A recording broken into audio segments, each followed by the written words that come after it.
High, আজ চলে এলাম আবার আপনাদের কাছে বিশেষ একটা ভিডিও নিয়ে। তো অনেকেই মেল করেছেন যে দাদা নিজের যে ট্রেড মানে নিজে যেটা মেন কাজ করেন সাইবার ক্রাইমের আপনি কেন ভিডিও বানাচ্ছেন না সাইবার ক্রাইম নিয়ে। তো সাইবার ক্রাইম নিয়ে আলাদা করে কি বলবো, আমি সাইবার ক্রাইম ব্যাপারটা পুরো ভালোভাবে আপনাদেরকে বুঝিয়ে দিই। আজ এটার জন্যই বিশেষ করে ভিডিওটা বানানো। আমরা সাইবার ক্রাইম বলতে যেটা বুঝি, ক্রাইম মানে সবাই নিশ্চয়ই বুঝেন অপরাধ, আর সাইবার ক্রাইম মানে আপনার কম্পিউটার এবং নেটওয়ার্ক সম্পর্কিত কোনো একটা অপরাধ, সেটা হচ্ছে সাইবার ক্রাইম। এবারে সাইবার ক্রাইম কি হতে পারে না, সাইবার ক্রাইম অনেক রকমের হতে পারে। সাইবার ক্রাইম ফ্রড হতে পারে, cyber crime digitally identification theft হতে পারে, মানে কারো পরিচয় চুরি করা। সাইবার ক্রাইম ফিশিং হতে পারে, সাইবার ক্রাইম আপনার ব্ল্যাকমেল হতে পারে, সাইবার ক্রাইম আপনার হচ্ছে কাউকে কারোর সাথে ফ্রড করা হতে পারে, সাইবার ক্রাইম হচ্ছে মানি লন্ডারিং এর সাথে জড়িত হতে পারে। সাইবার ক্রাইম অনেক রকম হতে পারে। কম্পিউটার এবং নেটওয়ার্ক দিয়ে যা ক্রাইম করা হয় সমস্ত কিছুই সাইবার ক্রাইমের সাথে জড়িত। এবারে আপনাদেরকে কিছু বিশেষভাবে কিছু বলে দিই, সাইবার ক্রাইম কেন করে। সাইবার ক্রাইম করে অ্যাকচুয়ালি বিভিন্ন অর্গানাইজেশন বা ইন্ডিভিজুয়াল পার্সন, তাদের আলাদা আলাদা উদ্দেশ্য থাকে, আলাদা আলাদা মোটিভ থাকে। কেউ কোনো অর্গানাইজেশন করে বিভিন্ন বাইরের কোনো আদার্স কোনো টেররিস্ট অর্গানাইজেশন বা বাইরের কোনো যারা আইডেন্টিটি থেফট করে, ব্ল্যাকে পাবলিকের পরিচয় কিনে সেগুলো হচ্ছে ডেটা বিক্রি করে, যেটাকে ব্ল্যাকে ডেটা সেলিং করা হয়। তো সেগুলো হয়।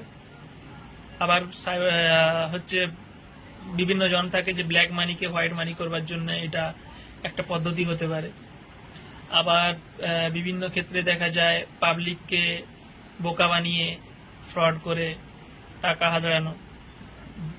আবার বিভিন্ন ক্ষেত্রে দেখা যায় যে ব্ল্যাকমেল করা এবং ডিজিটালি হ্যারাস করা, এবং সেখানে হয়তো দেখা যেতে পারে কারো কোনো ফটো বা কোনো কিছু পাবলিশ করে দেব, ভিডিও পাবলিশ করে দেব, এই দেখিয়ে ভয় দেখিয়ে কোনো টাকা হাতানো। এইগুলো হচ্ছে যারা সাইবার ক্রাইমের সাথে জড়িত তাদের উদ্দেশ্য থাকে। এবারে সাধারণ মানুষ এতে জড়িয়ে যায়। সাধারণ মানুষ কিভাবে জড়িয়ে যায়? যারা সাইবার ক্রাইম সম্পর্কে অতটা অভিজ্ঞতা যাদের মধ্যে নেই, অনেক আছে অ্যাকাউন্ট ভাড়ায় দিয়ে দেয়, রেন্টে দিয়ে দেয়। রেন্ট অ্যাকাউন্ট এটা হচ্ছে অ্যাকচুয়ালি এটাও সাইবার ক্রাইম।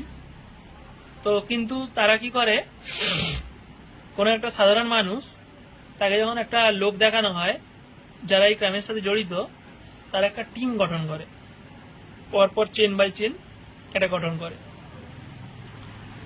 তো ওই চেনের সাথে যারা পরপর লেয়ারে আছে, ওদের যে নির্দিষ্ট যে গ্যাং, ওরা কি করে, সাধারণ মানুষ দেখে দেখে টোপ ফেলে তাদের সাধারণ মানুষদের ওই কারেন্ট অ্যাকাউন্ট, সেভিংস অ্যাকাউন্ট, কিছু অ্যাকাউন্টকে ওরা টার্গেট করে। সেই অ্যাকাউন্টে নিজেদের ব্ল্যাক মানি ট্রানজেকশন করে সেগুলোকে হোয়াইট করার চেষ্টা করে, ট্রানজেকশনের মাধ্যমে সেগুলোকে হোয়াইট করে। এতে কি ফায়দা পায় ওরা না, আমাদের গভর্নমেন্টের বাইরে থেকে যেসব ব্ল্যাক মানি আসে, গভর্নমেন্ট যাদের ওই ব্ল্যাক মানিগুলো হয় তাদেরকে একটা সুযোগ দেয়, অকেশনাল ওয়াইজ একটা সুযোগ দেয়, 15% ট্যাক্স বা মোর ওভার 15%-এর উপরে ট্যাক্স দিয়ে, চার্জ দিয়ে ওগুলোকে হোয়াইট করতে হয়। কিন্তু এইভাবে যদি ওরা মাসে 2,000 টাকা 2,500 টাকা দিয়ে রেন্টে কোনো মানুষের অ্যাকাউন্ট নিয়ে নেয়, সেই অ্যাকাউন্টে ওই টাকাগুলোকে বাইরে থেকে ওই অ্যাকাউন্টে ঢুকিয়ে খুব ইজিলি হোয়াইট করে নিতে পারে উইথাউট পেইং এনি ট্যাক্স, কোনো ট্যাক্স না দিয়েই। তো এটা গেল একটা প্রধান কারণ। দ্বিতীয় কারণ, দ্বিতীয় কারণ হচ্ছে আপনার এখন আমরা যত দিন দিন ডিজিটালি এগোচ্ছি, প্রচুর পরিমাণে সমাজ উন্নতির দিকে যেমন এগোচ্ছে তেমনি অবনতির দিকেও এগোচ্ছে। দুটো স্তরই কিন্তু সমান। সাধারণ মানুষ এখন এমন একটা পর্যায়ের মধ্যে আছে, তারা যত ডিজিটালি আমরা যত উন্নতির দিকে এগোচ্ছি সেই উন্নতিটাকে চয়েস করতে যাচ্ছে, কিন্তু কিছু কিছু স্ক্যামার বা সাইবার যারা ক্রাইম ঘটাচ্ছে তাদের পাল্লায় পড়ে, তাদের ট্র্যাপে পড়ে এর সাথে জড়িয়ে যাচ্ছে।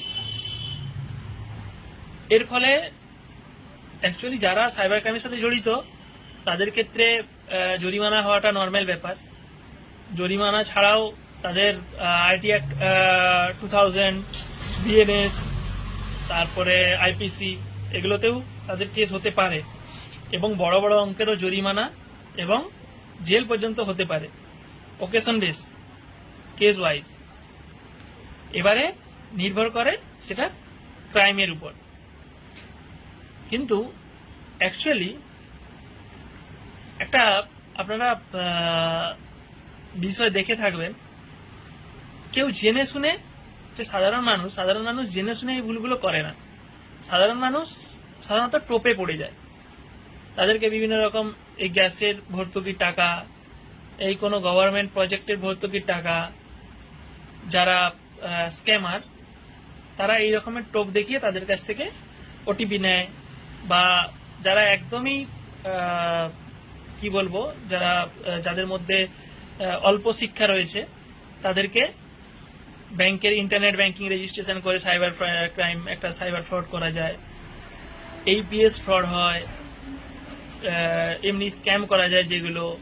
তারপরে ডিজিটালি যে ফটো থেফটগুলো দেওয়া, যেগুলো এআই দিয়ে ফটো ভিডিও বানিয়ে করা, ওগুলো ব্ল্যাকমেল করা হয়, ব্ল্যাকমেল করে টাকা নেওয়া হয়। এরকম করে করে তাদেরকে এই টোপের মধ্যে জড়িয়ে দেয়। ধীরে ধীরে কি হয়, একটা